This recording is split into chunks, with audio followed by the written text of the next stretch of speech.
Vote নেয়ার কেন্দ্র করে তালাক দেওয়ার ঘটনা ঘটেছে। আরেকটি ঘটনা নতুন করে আবার আলোচনা, একজনের বক্তব্য ভাইরাল। কুমিল্লায় ত্রয়োদশ জাতীয় সংসদ নির্বাচনে যেসব বিএনপি নেতাকর্মীর স্ত্রী দাঁড়িপাল্লায় ভোট দিয়েছেন তাদেরকে তালাক দেওয়ার নির্দেশ দিয়েছেন কুমিল্লার 10 আসনের সংসদ সদস্য মোবাশ্বের আলম ভূঁইয়া।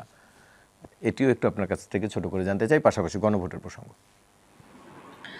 গণভোট নিয়ে যেহেতু আলোচনাটা হচ্ছিল, আমি এখানে একটু প্রথমে বলে নেই।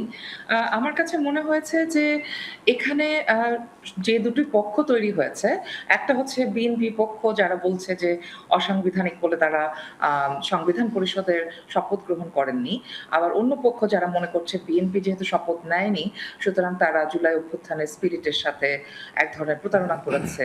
এই যে দুটি পক্ষ তৈরি হয়েছে, আমার কাছে মনে হচ্ছে যে এই দুই পক্ষের মধ্যেই অনেক বেশি ইগো এবং এক ধরনের মানে বিজয়ী মানসিকতার জায়গা তৈরি হয়েছে, যেটা আমার কাছে মনে হয় একটু ইগোকে বাদ রেখে চিন্তা করা প্রয়োজন। এবং আমাদের এটা চিন্তা করা প্রয়োজন যে বাংলাদেশের রাজনৈতিক স্থিতিশীলতার জন্য কোন পদক্ষেপটি বেশি গুরুত্বপূর্ণ। কারণ আমরা তো এটা তো খুবই পরিষ্কার যে যেহেতু জুলাই সনদে বিএনপি এবং জামাতে ইসলামী এবং পরবর্তীতে এনসিপি এবং আরো যারা দলগুলো ছিল, সেই দলগুলো কিন্তু তারা স্বাক্ষর করেছে। তার মানে নোট অফ ডিসেন্ট গুলো বাদ রেখেও ব্যাপক পরিমাণ বিষয়ে পরিবর্তন বা সংস্কারের পক্ষে তারা মতামত দিয়েছেন। এটা হচ্ছে রাজনৈতিক দলগুলো। আর মানুষ যে পরিবর্তন চায় সেটাও আমরা দেখতে পাচ্ছি গণভোটের যে রেজাল্ট সেখান থেকে। কমে গেলেও এখনো গণভোটে হ্যাঁ ভোটের পরিমাণ বেশি আছে। তাহলে এই পরিবর্তনের পক্ষেই সকলে, এটাই মনে হচ্ছে। এইরকম একটা পরিস্থিতিতে মানে শুধু একটা শপথের বিষয় নিয়ে এতটা উৎকণ্ঠিত হওয়ার বোধহয় আমার কাছে মনে হয় এখানে একটুখানি বেশি প্রতিক্রিয়া মনে হচ্ছে। আরো কিছুটা সময় নেওয়া যেতে পারে এবং দেখা যেতে পারে যে বিএনপি বড় দল হিসেবে তাদের কাছে আমাদের নিশ্চয়ই সকলেরই প্রত্যাশা থাকবে যে তারা এমন কিছু করবেন না যেটা তারা ২০২৫ সালে প্রায় ৯ মাস ব্যাপী কনসেনসাস কমিশন নামে একটা যে বয়েজ ক্লাবে তারা বসেছেন এবং তারা যে সমস্ত সিদ্ধান্ত নিয়েছেন, সেই সিদ্ধান্তগুলো তারা তো কথাবার্তা বলেই নিয়েছেন এবং সেগুলো নিয়ে তারা কথা বলেছেন, সেটা জাতি দেখেছে। সুতরাং সেই জায়গা থেকে পেছনে ভোটে আসা আমার মনে হয় বিএনপির জন্য খুবই বড় একটা ভুল পদক্ষেপ হবে এবং আমি মনে করি না যে তারা এই ধরনের ভুল পদক্ষেপ এই মুহূর্তে মানে নেবেন। কারণ it will be very costly. So আমার কাছে মনে হয় যে রাজনীতি আমি যতটুকু বুঝি যে উভয় পক্ষই আসলে সকলেই আসলে সংস্কার চাচ্ছে।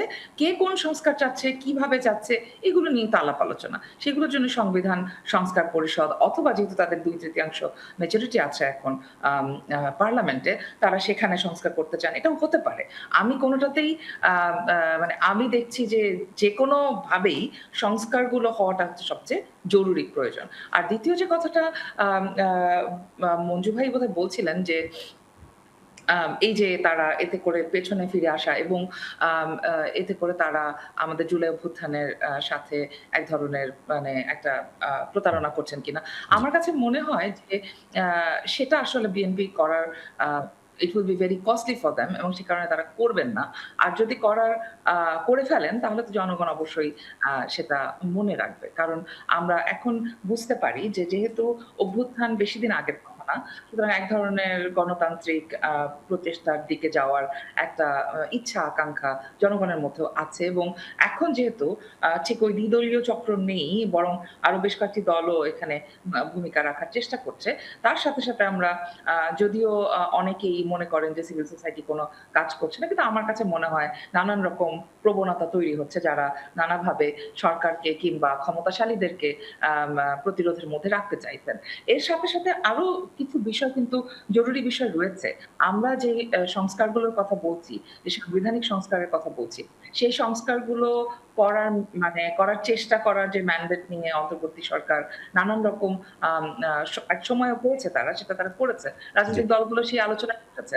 কিন্তু এর মাঝখানে আমরা দেখেছি যে ওই সময়েও কিন্তু যে ধরনের আম আ ক্ষতিগুলো হয়েছে, আমাদের বেশ কিছু চুক্তি হয়েছে যেগুলো আম আ জনগণের কিন্তু আমাদের বাংলাদেশের স্বার্থের বিপক্ষে যায়। এই চুক্তিগুলোর ক্ষেত্রে কি ধরনের সিদ্ধান্ত নেওয়া হবে?